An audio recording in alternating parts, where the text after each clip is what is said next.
ಮಾಡಿದ್ದೇನೆ. ಇವತ್ತಿನ ರಾತ್ರಿ ಕ್ರಿಕೆಟ್ ಮ್ಯಾಚಕ್ಕೆ ಈಗಾಗಲೇ ಕೇಂದ್ರ ಸರ್ಕಾರ ಮಾಡಿದಂಥ ದ್ರೋಹ, ಆ 26 ಹೆಣಗಳ ಮೇಲೆ ಇವರು ಕ್ರಿಕೆಟ್ ಆಡ್ತಾ ಇದ್ದಾರೆ. 26 ಮನೆಗಳಲ್ಲಿ ಇನ್ನೂ ಕಣ್ಣೀರು ಆರಿಲ್ಲ. ಕೇಂದ್ರ ಸರ್ಕಾರದ BCC ಮತ್ತು ICC ಅವ್ರಿಗೆ ನಾನು ಹೇಳ್ತಾ ಇದ್ದೀನಿ, ನಾಚಿಕೆ, ಮಾನ, ಮರ್ಯಾದೆ, ಸ್ವಾಭಿಮಾನ, ದೇಶಾಭಿಮಾನ ಬಿಟ್ಟು ನೀವು ಕ್ರಿಕೆಟ್ ಆಡ್ತೀರಿ ಪಾಕಿಸ್ತಾನ ಜೊತೆಗೆ. 78 ವರ್ಷದಲ್ಲಿ ಎಷ್ಟು ರಕ್ತ ಹರಿಸಿದ್ದಾರೆ, ಎಷ್ಟು ಟೆರರಿಸ್ಟ್ಗಳಾಗಿ ಹುಟ್ಟಾಕಿದ್ದಾರೆ, ನಿಮಗೇನು ಕಲ್ಪನೆ ಇದೆ? ಪಹಲ್ಗಾಮ್ದಲ್ಲಿ ಏನಾಯಿತು? ಇನ್ನೂ ಆರಿಲ್ಲ ರೀ ಅವ್ರ ಮನೆಗಳಲ್ಲಿ. 5 ತಿಂಗಳಾಯ್ತು ಅಷ್ಟೇ, 5 ತಿಂಗಳಾಗಿದೆ. ನಾನು ಬೆಂಗಳೂರಲ್ಲಿ ಅವ್ರ ಮನೆಗೆ ಮೊನ್ನೆ ಹೋಗಿದ್ದೆ. ಒಂದು ವಾರದ ಹಿಂದೆ ಮನೆಗೆ ಹೋದರೆ ಅವ್ರ ತಂದೆ ತಾಯಿ ಇನ್ನೂ ಅಳ್ತಾ ಇದ್ದಾರೆ. ಈಗ ಅಂಥ ಕಣ್ಣೀರು ಕಾಣದೆ ನೀವು ಬರೀ ದುಡ್ಡಿಗೋಸ್ಕರ ಆ ಪುಟಕೋಸಿ ಪಾಕಿಸ್ತಾನ ಜೊತೆಗೆ ಆಟ ಆಡ್ತೀರಿ ಅಂತಂದರೆ ಯಾವ ಮಟ್ಟಕ್ಕೆ ಬಂದಿದೆ? ನಾನು ಕ್ರಿಕೆಟ್ ಆಟಗಾರರು ಕೇಳ್ತಾ ಇದ್ದೀನಿ, ಸುಪ್ರೀಂ ಕೋರ್ಟಿನ ಜಡ್ಜು ಇವತ್ತು ಜಡ್ಜ್ ಕೊಟ್ಟರು, ನಾವು ಕ್ರಿಕೆಟ್ ಆಡಲಿ ಅಂತ ಹೇಳಿದ್ದಾರೆ. ಅವ್ರು ಬ್ಯಾನ್ ಮಾಡಲಿಲ್ಲ.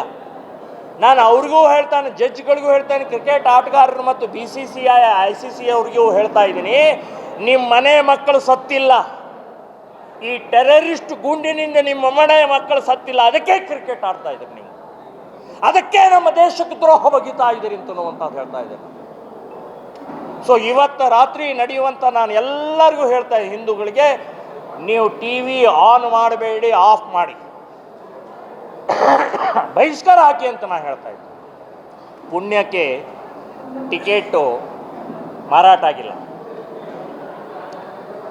ಹಿಂದಿನ ರಿಕಾರ್ಡು ಈಗಿನ ರಿಕಾರ್ಡ್ ನೋಡಿದರೆ ಅರ್ಧಕ್ಕಿಂತ ಜಾಸ್ತಿ ಮಾರಾಟ ಆಗಿಲ್ಲ.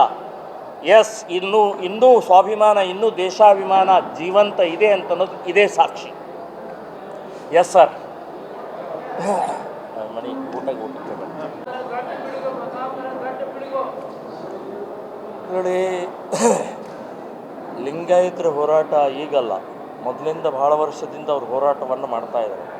ಲಿಂಗಾಯತ, ವೀರಶೈವ ಲಿಂಗಾಯತ, ನಾವು ಹಿಂದೂಗಳಲ್ಲ ಅನ್ನುವಂಥದ್ದು ಹೇಳಿಕೆಯನ್ನು ಕೊಟ್ಟು ನಮ್ಮದೇ ಪ್ರತ್ಯೇಕವಾದಂಥ ಧರ್ಮ ಅಂತ ಕೆಲವೊಂದು ಜನ ಹೇಳ್ತಾ ಇದ್ದಾರೆ. ಇದನ್ನು ನಾವು ಒಪ್ಪೋದಿಲ್ಲ.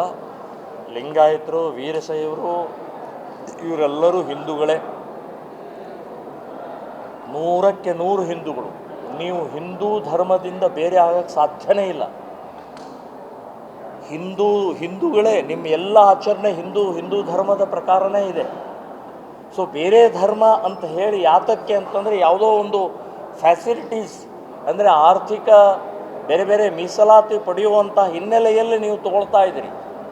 ಆದರೆ ಧರ್ಮ ಹೊಡೆಯುವಂಥದ್ದು, ದೇಶ ಹೊಡೆಯುವಂಥದ್ದು, ಜಾತಿ ಹೊಡೆಯುವಂಥದ್ದು, ನಮ್ಮಲ್ಲಿ ಭೇದ ನಿರ್ಮಾಣ ಮಾಡುವಂಥದ್ದು ದಯವಿಟ್ಟು ಮಾಡಬೇಡಿ ಅಂತ ಹೇಳಿ ನಾನು ಕೈ ಮುಗಿದು ಆ ಪೂಜ್ಯ ಸ್ವಾಮೀಜಿಗಳಿಗೆ, ಯಾರು ಇದನ್ನು ಮಾಡ್ತಾ ಇದ್ದಾರೆ ಅವರಿಗೆ ನಾನು ಕೈ ಮುಗಿದು ಕೇಳ್ಕೊಳ್ತಾ ಇದ್ದೀನಿ. ನಾವು ಜೋಡಿಸ್ತಾ ಇದ್ದೀವಿ, ಜಾತಿ, ಮತ, ಪ್ರಾಂತ, ಭಾಷೆ, ಪಕ್ಷ ಬೇಡ, ನಾವೆಲ್ಲ ಹಿಂದೂ, ಒಂದು ಬಂಧು ಅಂತ ನಾವು ಜೋಡಿಸ್ತಾ ಇದ್ದೀವಿ. ನಮಗೆ ಕಲ್ಲು ಹಾಕಬೇಡಿ. ಇವತ್ತು ಸಮಾಜದಲ್ಲಿ ಆಗ್ತಾ ಇರುವಂಥದ್ದು ಪಹಲ್ಗಾಮ್ ನೆನಪು ಮಾಡ್ಕೊಳ್ಳಿ. ನೀನು ಲಿಂಗಾಯತ, ನೀನು ಬ್ರಾಹ್ಮಣ, ನೀನು ಹರಿಜನ, ನೀನು ಕುರುಬ ಅಂತ ಕೇಳಿ ಗುಂಡು ಹೊಡಿಲಿಲ್ಲ. ಅಲ್ಲಿ ಗುಂಡು ಹೊಡೆದಿದ್ದು ನೀನು ಹಿಂದೂ ಅಂತ ಕೇಳಿ ಗುಂಡು ಹೊಡೆದಿದ್ದಾರೆ. ಸೊ ಇದಕ್ಕೂ ನಾವು ಪಾಠ ಕಲೀಲಿಲ್ಲ ಅಂದರೆ ಇನ್ಯಾವಾಗ ಪಾಠ ಕಲಿಯೋದು ನಾವು? ದಯವಿಟ್ಟು ನಮ್ಮ ಸಮಾಜದಲ್ಲಿ ಒಡಕು ಮೂಡುವಂಥ ಕೆಲಸವನ್ನು ಮಾಡಬೇಡಿ ಅಂತೇಳಿ ನಾನು ಕೈ ಮುಗಿದು ಕೇಳ್ಕೊತೀನಿ.